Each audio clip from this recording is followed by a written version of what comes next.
December 2025 प्रातः मुरली बाबा कहउछंती मिठे बच्चे तुमको एही पाठ पढ़िबाकू हेब एवं पढ़ाइबाकू हेब। एथिरे कौनसी आशीर्वादर कथा नहीं। तुमे समस्तंकु एही कथा कुह जे बाबांकु मने पकाओ, तेबे सबु दुख दूर होइजिब। तुमको एही पाठ पढ़िबाकू हेब एवं पढ़ाइबाकू हेब। एथिरे कौनसी आशीर्वादर कथा नहीं। तुमे समस्तंकु एही कथा कुह जे बाबांकु मने पकाओ, तेबे सबु दुख दूर होइजिब। प्रश्न, मनुष्य मानकर केउ केउ चिंता रहिछे? तुम संतान मानकर कौनसी चिंता नहीं, काहिंकी? मनुष्य मानकर केउ केउ चिंता रहिछे, तुम संतान मानकर कौनसी चिंता नहीं, काहिंकी? उत्तर, वर्तमान मनुष्य मानकर केवल चिंता ही चिंता रहिछे। पिला जदि रोगरे पड़िला तेबे चिंता, पिला मरीगले मध्य चिंता, काहार जदि पिला नहेला तेबे चिंता, केही जदि अधिक शस्य रखिले, पुलिस किंबा इनकम टैक्स वाला आसीगले तेबे मध्य चिंता। एहा हेउछि बिकारी दुखदायी दुनिया। किंतु तुम मानकर कौनसी चिंता नहीं, काहिंकि ना तुमको सतगुरु बाबा मिल जाइछंती। गायन अछि फिक्र से फारिगी किंदा स्वामी सद्गुरु, अर्थात जहांकर स्वामी अथवा पिता निजे सद्गुरु, तांकर पुणी चिंता कौन? वर्तमान तुमे माने एभली दुनिया को जाउछ जेउठी कौनसी चिंता नहीं। गीत, तू प्यार का सागर है। ओम शांति। मधुर संतान माने गीत शुणिले एहार अर्थ को मध्य बुझुछंती जे आमको मध्य मास्टर स्नेहर सागर हेबाकू पड़िब। आमे आत्मा माने परस्पर भाई भाई अटु, तेणु बाबा तुम भाई मानकू कहउछंती जेपरि मु स्नेहर सागर, सेहीपरि तुमको मध्य बहुत स्नेहर सहित चलिबाकू हेब। देवता मानक मध्यरे बहुत स्नेह रही थाए, तांकु समस्ते केते स्नेह करिथांती, भोग इत्यादि लगाई थांती। एबे तुमको पवित्र हेबाकू पड़िब। एहा तो कौनसी बड़ कथा नुहे। एहा बहुत छी छी अर्थात बिकारी दुनिया अटे। एठारे प्रत्येक कथार चिंता रहुछि। दुख परे दुख ही रहिछि, सेथिपाई एहाकू दुख धाम कुहा जाउछि। पुलिस अथवा इनकम टैक्स वाला आसुछंती, लोक मानकर केते असुविधा होई जाउछि, से कथा न कहिले भल। केही जदि अधिक शस्य रखिछंती तेबे पुलिस आसुछि, भयभीत होई जाउछंती। एहा केते बिकारी दुनिया, नरक अटे न। तेणु स्वर्ग को मने मध्य पकाउछंती। नरक परे स्वर्ग, स्वर्ग परे नरक, एही चक्र घूरी चलिछि। पिला माने जानी छंती जे एबे बाबा स्वर्गवासी करिबाकू आसीछंती, नरकवासी स्वर्गवासी करुछंती। सेठारे कौनसी विकार रहिब नाही, काहिंकि ना सेठारे रावण ही नाही। ताहा हेउछि संपूर्ण निर्विकारी दुनिया, शिवालय। एहा हेउछि बेश्यालय। आउ किछि दिन अपेक्षा कर, देखिब समस्ते जानी जिबे एही दुनिया रे सुख अछि ना दुख अछि। टिकिए भी भूमिकंप होइगले मनुष्य मानकर अवस्था कौन होई जाउछि। सत्य जुगरे चिंतार टिकिए हेले भी कथा नहीं। एठारे तो बहुत चिंता रहिछि। पिला जदि रोगरे पड़िला चिंता, पिला मरीगले मध्य चिंता। एठारे केवल चिंता ही चिंता रहिछि।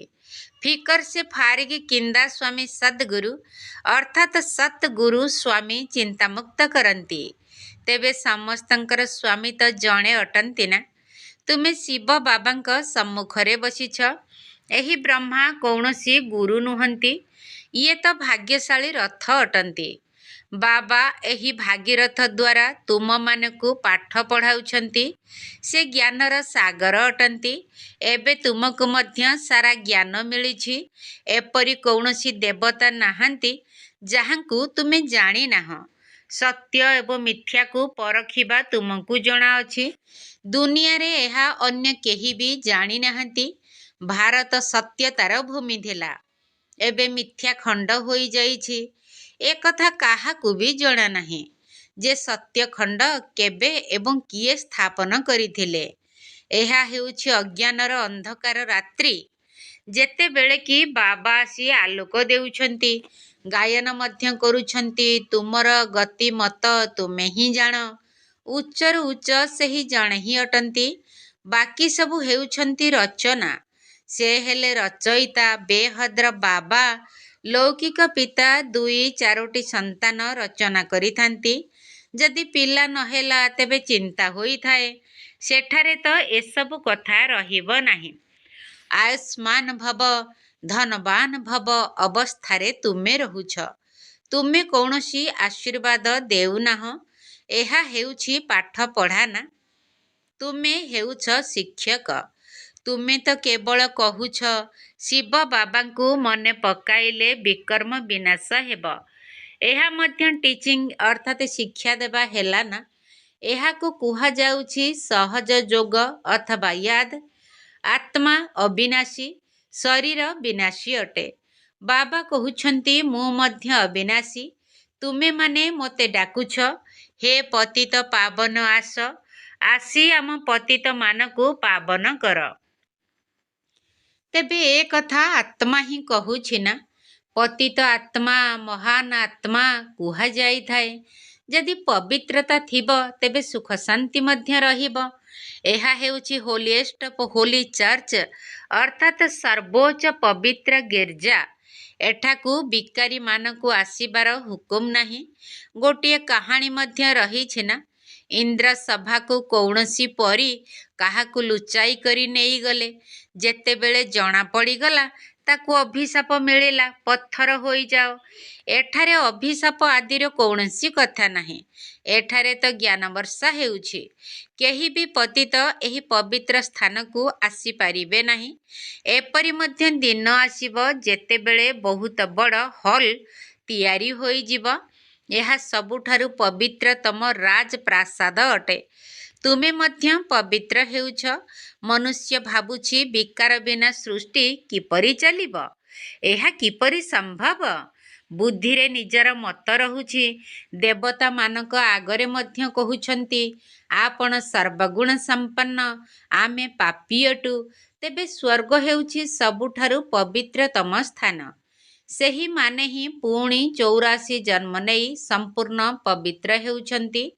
ତାହା ହେଲା ପବିତ୍ର ଦୁନିଆ। ଏହା ହେଉଛି ପତିତ ଦୁନିଆ। ପିଲା ଜନ୍ମ ହେଲେ ଖୁସି ହେଉଛନ୍ତି, ରୋଗ ହେଲେ ମୁଖ ମଳିନ ହୋଇଯାଉଛି, ଯଦି ମରିଗଲା ତେବେ ଏକଦମ ପାଗଳ ହୋଇଯାଉଛନ୍ତି। ଏପରି ମଧ୍ୟ କେହି କେହି ହୋଇଯାଉଛନ୍ତି। ଏଭଳି ଆତ୍ମାକୁ ମଧ୍ୟ ବାବାଙ୍କ ପାଖକୁ ନେଇ ଆସୁଛନ୍ତି। କହୁଛନ୍ତି ବାବା ୟାଙ୍କ ପିଲାର ମୃତ୍ୟୁ ହୋଇଗଲା, ତେଣୁ ମୁଣ୍ଡ ଖରାପ ହୋଇଯାଇଛି। ଏହା ଦୁଃଖର ଦୁନିଆ ଅଟେ ନା? ଏବେ ବାବା ସୁଖର ଦୁନିଆକୁ ନେଇ ଯାଉଛନ୍ତି। ତେଣୁ ଶ୍ରୀମତରେ ଚାଲିବା ଦରକାର। ଗୁଣ ମଧ୍ୟ ବହୁତ ଭଲ ହେବା ଦରକାର। ଯିଏ କରିବ ସିଏ ପାଇବ। ଦୈବୀ ଚରିତ୍ର ମଧ୍ୟ ଆବଶ୍ୟକ। ସ୍କୁଲର ରେଜିଷ୍ଟରରେ ଚରିତ୍ର ସମ୍ବନ୍ଧରେ ମଧ୍ୟ ଲେଖିଥାନ୍ତି। କେହି କେହି ତ ସ୍କୁଲକୁ ନ ଯାଇ ବାହାରେ ବୁଲାବୁଲି କରିଥାନ୍ତି।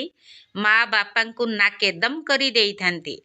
ଏବେ ବାବା ଶାନ୍ତିଧାମ, ସୁଖଧାମକୁ ନେଇଯାଉଛନ୍ତି। ଏହାକୁ କୁହାଯାଉଛି ଟାୱାର ଅଫ୍ ସାଇଲେନ୍ସ ଅର୍ଥାତ୍ ସର୍ବୋଚ୍ଚ ଶାନ୍ତିର ସ୍ଥାନ। ଯେଉଁଠି ଆତ୍ମାମାନେ ନିବାସ କରିଥାନ୍ତି ତାହା ହେଉଛି ଟାୱାର ଅଫ୍ ସାଇଲେନ୍ସ। ସୂକ୍ଷ୍ମଲୋକ ହେଉଛି ମୁଭି ଅର୍ଥାତ୍ ଇସାରାର ଦୁନିଆ। ଏହାର କେବଳ ତୁମେ ସାକ୍ଷାତକାର କରୁଛ, ବାକି ସେଠାରେ କିଛି ବି ନାହିଁ। ଏହା ମଧ୍ୟ ପିଲାମାନଙ୍କୁ ସାକ୍ଷାତକାର ହୋଇଛି। ସତ୍ୟ ଯୁଗରେ ବୁଢ଼ା ହୋଇଗଲେ ଖୁସି ଖୁସିରେ ଶରୀର ଛାଡ଼ି ଦେଇଥାନ୍ତି।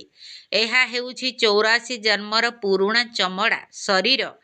ବାବା କହୁଛନ୍ତି ତୁମେ ମାନେ ପବିତ୍ର ଥିଲ, ଏବେ ପତିତ ହୋଇଯାଇଛ। ଏବେ ବାବା ଆସିଛନ୍ତି ତୁମମାନଙ୍କୁ ପବିତ୍ର କରାଇବା ପାଇଁ। ତୁମେ ମୋତେ ଡାକିଛ ନା?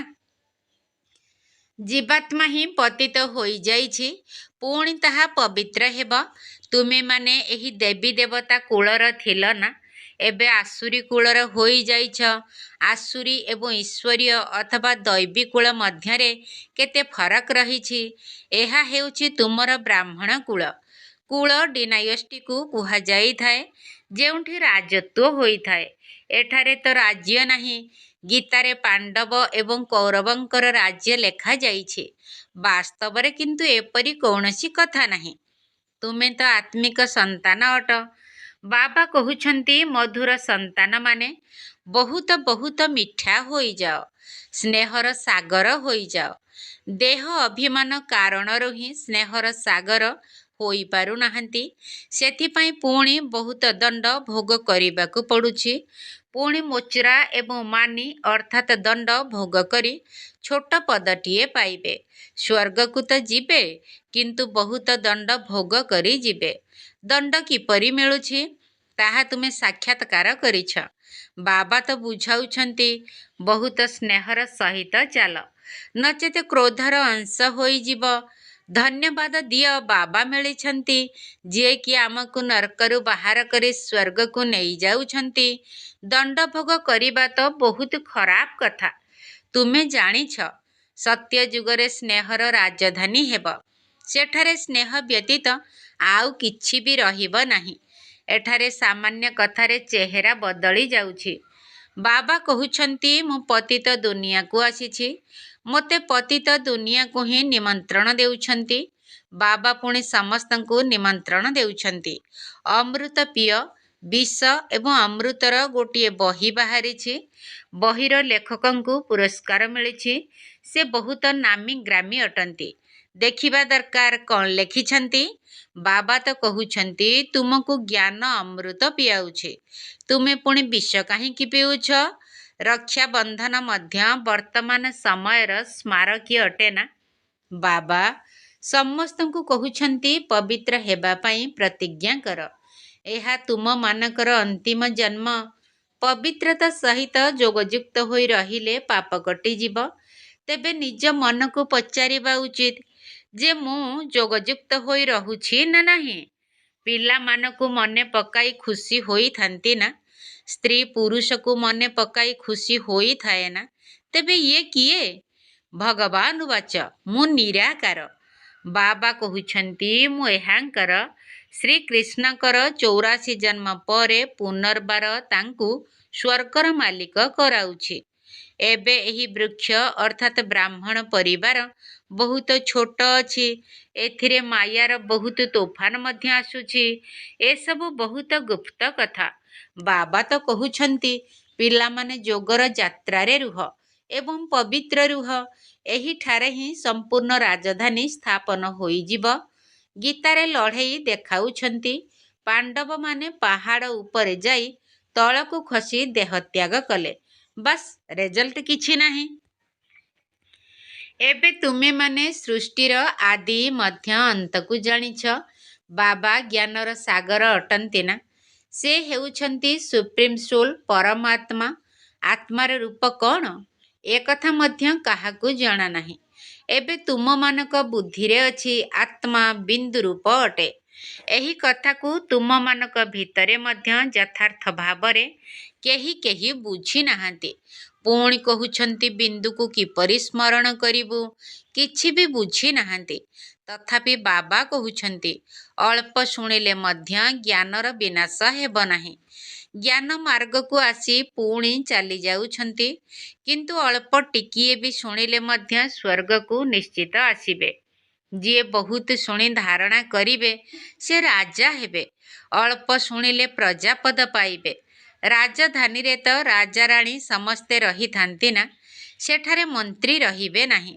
ଏଠାରେ ବିକାରୀ ରାଜାମାନଙ୍କୁ ମନ୍ତ୍ରୀ ରଖିବାକୁ ପଡ଼ୁଛି। ବାବା ତୁମର ବୁଦ୍ଧିକୁ ବହୁତ ବିଶାଳ କରୁଛନ୍ତି। ସେଠାରେ ମନ୍ତ୍ରୀର ଆବଶ୍ୟକତା ହିଁ ରହିବ ନାହିଁ। ବାଘ ଛେଳି ଏକାଠି ପାଣି ପିଇବେ। ତେଣୁ ବାବା ବୁଝାଉଛନ୍ତି, ତୁମ ମାନଙ୍କର ସମ୍ବନ୍ଧରେ କୌଣସି ତିକ୍ତତା ନ ଆସୁ ପରସ୍ପର ସ୍ନେହରେ ରୁହ। କ୍ଷୀର ଏବଂ ଖଣ୍ଡ ଅର୍ଥାତ୍ ଚିନି ଭଲ ଜିନିଷ ଅଟେ ନା? ତେବେ ପରସ୍ପର ଭିତରେ ମତଭେଦ ଆଦି କିଛି ବି ରଖ ନାହିଁ। ଏଠାରେ ତ ମନୁଷ୍ୟ କେତେ ଲଢ଼େଇ ଝଗଡ଼ା କରୁଛନ୍ତି। ଏହା ହେଉଛି ହିଁ ରୌରବ ନର୍କ। ମନୁଷ୍ୟମାନେ ନର୍କରେ ଉବୁଟୁବୁ ହେଉଛନ୍ତି। ବାବା ଆସି ସେହି ନର୍କରୁ ବାହାର କରୁଛନ୍ତି। ବାହାରୁ ବାହାରୁ ପୁଣି ଫସି ଯାଉଛନ୍ତି। କେହି କେହି ତ ଅନ୍ୟକୁ ବାହାର କରିବାକୁ ଯାଇ ନିଜେ ନର୍କରେ ଫସି ଯାଉଛନ୍ତି। ଆରମ୍ଭରୁ ବହୁତଙ୍କୁ ମାୟାରୂପୀ କୁମ୍ଭୀର ଧରିନେଲା, ଏକଦମ୍ ଗ୍ରାସ କରିନେଲା। ବୁଦ୍ଧିରେ ଜ୍ଞାନର ଟିକିଏ ହେଲେ ବି ଚିହ୍ନ ବର୍ଣ୍ଣ ମଧ୍ୟ ରହିଲା ନାହିଁ। କାହାର କାହାର ଲକ୍ଷଣ ଥିଲେ ପୁଣି ଫେରି ଆସୁଛନ୍ତି। କେହି ତ ଏକଦମ୍ ବାବାଙ୍କ ହାତ ଛାଡ଼ି ଦେଉଛନ୍ତି। ଏଠାରେ ସବୁ କିଛି ବାସ୍ତବ ହେଉଛି। ତୁମେମାନେ ତ ଯଜ୍ଞର ଇତିହାସ ଶୁଣିଲେ ଆଶ୍ଚର୍ଯ୍ୟ ହେବ। ଗାୟନ ରହିଛି, ତୁମେ ସ୍ନେହ କର ଅଥବା ବାଡ଼ାଅ, ମୁଁ ତୁମର ଦୁଆରରୁ ବାହାରକୁ ଯିବି ନାହିଁ। ବାବା ତ କେବେ ମୁଖ ଦ୍ୱାରା ମଧ୍ୟ ଏପରି କିଛି କହୁନାହାନ୍ତି। କେତେ ସ୍ନେହର ସହିତ ପାଠ ପଢ଼ାଉଛନ୍ତି। ତୁମ ସମ୍ମୁଖରେ ଲକ୍ଷ୍ୟ ଓ ଉଦ୍ଦେଶ୍ୟ ରହିଛି। ଉଚ୍ଚରୁ ଉଚ୍ଚ ବାବା ଏହିପରି ବିଷ୍ଣୁ କରୁଛନ୍ତି। ସେହି ବିଷ୍ଣୁ ହିଁ ପୁଣି ବ୍ରହ୍ମା ହେଉଛନ୍ତି। ଗୋଟିଏ ସେକେଣ୍ଡରେ ଜୀବନ ମୁକ୍ତି ମିଳିଗଲା, ପୁଣି 84 ଜନ୍ମ ନେଇ ଏହିପରି ହେଉଛନ୍ତି। ତତ୍ତ୍ୱମ୍ ତୁମର ମଧ୍ୟ ଫଟୋ ଉଠାଯାଇଥିଲା ନା? ତୁମେ ବ୍ରହ୍ମାଙ୍କର ସନ୍ତାନ ବ୍ରାହ୍ମଣ ଅଟ। ତୁମର ଏବେ ମୁକୁଟ ନାହିଁ, ଭବିଷ୍ୟତରେ ମିଳିବ। ସେଥିପାଇଁ ତୁମର ସେହି ଫଟୋ ମଧ୍ୟ ରହିଛି। ବାବା ଆସି ପିଲାମାନଙ୍କୁ ଦିମୁକୁଟଧାରୀ କରାଉଛନ୍ତି। ତୁମେ ଅନୁଭବ କରୁଛ ଯେ ବାସ୍ତବରେ ଆମଠାରେ 5 ବିକାର ଥିଲା। ନାରଦଙ୍କ ଭଳି ପ୍ରଥମେ ପ୍ରଥମେ ଭକ୍ତ ମଧ୍ୟ ତୁମେ ହୋଇଛ। ଏବେ ବାବା ତୁମମାନଙ୍କୁ କେତେ ଶ୍ରେଷ୍ଠ କରୁଛନ୍ତି। ଏକଦମ୍ ପତିତରୁ ପାବନ କରୁଛନ୍ତି। ପ୍ରତି ବଦଳରେ ବାବା କିଛି ବି ନେଉନାହାନ୍ତି। ଶିବ ବାବା ପୁଣି କ'ଣ ନେବେ? ତୁମେ ଶିବ ବାବାଙ୍କ ଭଣ୍ଡାରୀରେ ପକାଉଛ। ମୁଁ ତ ଟ୍ରଷ୍ଟି ଅଟେ। ନେବା ଦେବାର ହିସାବ ସବୁ ଶିବ ବାବାଙ୍କ ସହିତ ରହିଛି। ମୁଁ ନିଜେ ପଢ଼ୁଛି ଏବଂ ଅନ୍ୟମାନଙ୍କୁ ପଢ଼ାଉଛି। ଯିଏ ନିଜର ହିଁ ସବୁକିଛି ଦେଇ ଦେଇଛି, ସେ ପୁଣି ନେବ କ'ଣ? ତାର କୌଣସି ଜିନିଷରେ ମମତା ନାହିଁ। କହନ୍ତି ଅମୁକ ସ୍ୱର୍ଗକୁ ଗଲା, ତେବେ ପୁଣି ତାଙ୍କୁ ନର୍କର ଖାଦ୍ୟ ପାନୀୟ କାହିଁକି ଖୁଆଉଛ? ଅଜ୍ଞାନ ହେଲା ନା? ଯଦି ସିଏ ନର୍କରେ ଥିଲେ ତେବେ ପୁନର୍ଜନ୍ମ ମଧ୍ୟ ନର୍କରେ ହିଁ ହେବ ନା? ଏବେ ତୁମେମାନେ ଅମର ଲୋକକୁ ଯାଉଛ। ଏହା ବାଜୋଲି ପାଦରେ ମୁଣ୍ଡ ଲଗାଇ ଲେଉଟିବା ଖେଳ ଅଟେ। ତୁମେ ହେଉଛ ବ୍ରାହ୍ମଣ ଚୁଟି, ପୁଣି ଦେବତା କ୍ଷତ୍ରିୟ ହେବ। ସେଥିପାଇଁ ବାବା ବୁଝାଉଛନ୍ତି ବହୁତ ମିଠା ହୁଅ। ତଥାପି ବି ଯଦି ନ ସୁଧୁରିବେ ତେବେ କୁହାଯିବ ତାଙ୍କର ଭାଗ୍ୟ। ସେମାନେ ନିଜର ହିଁ କ୍ଷତି କରୁଛନ୍ତି।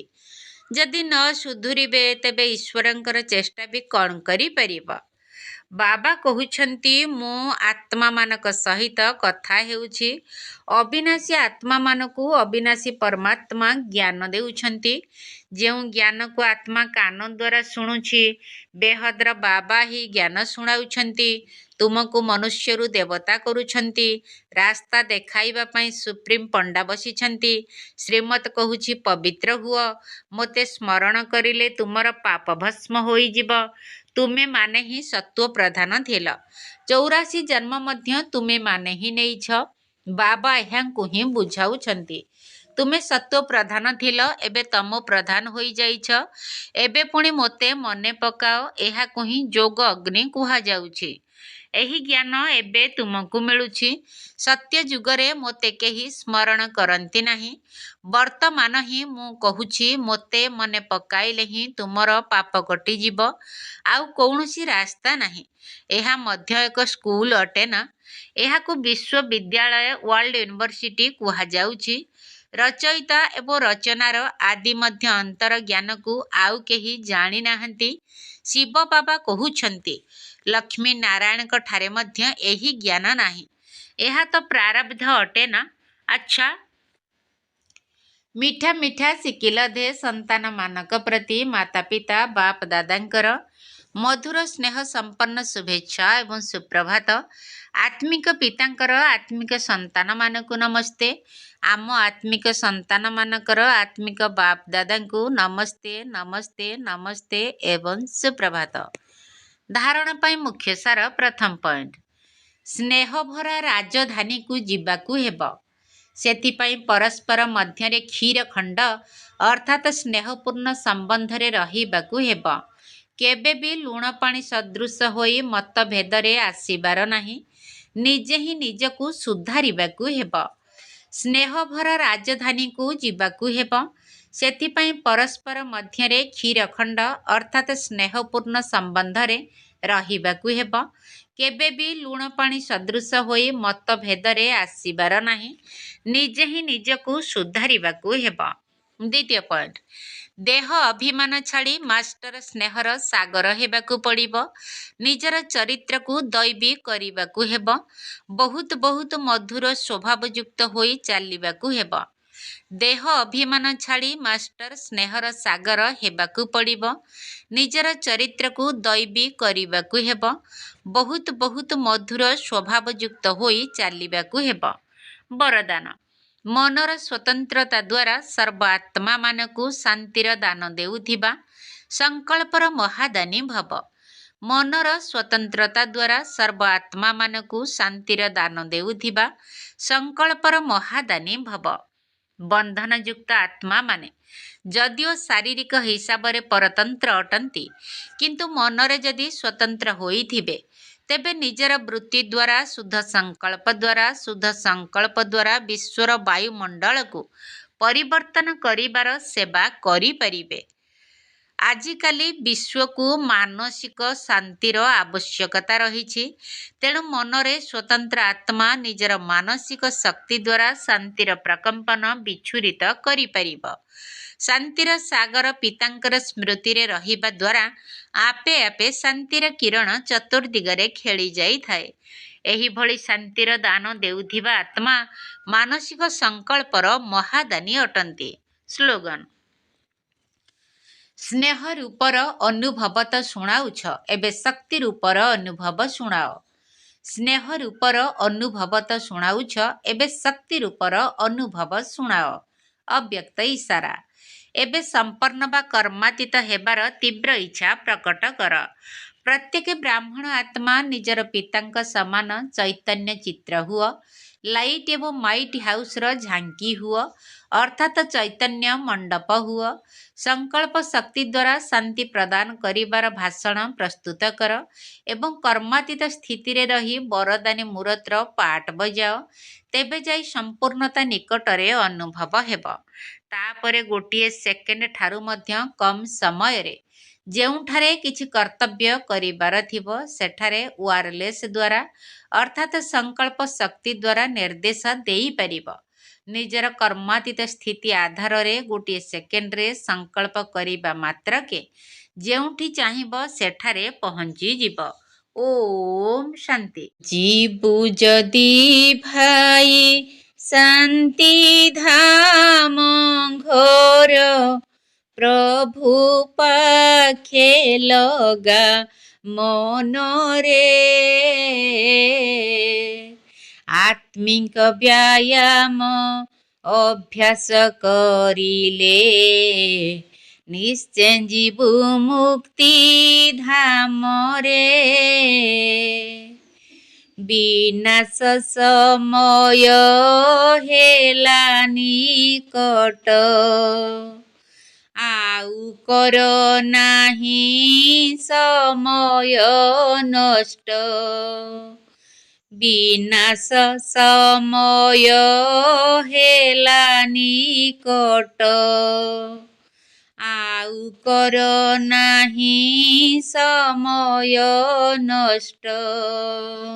विनाशर निया लागिबा पूर्वरु निजकू कर पावन रे।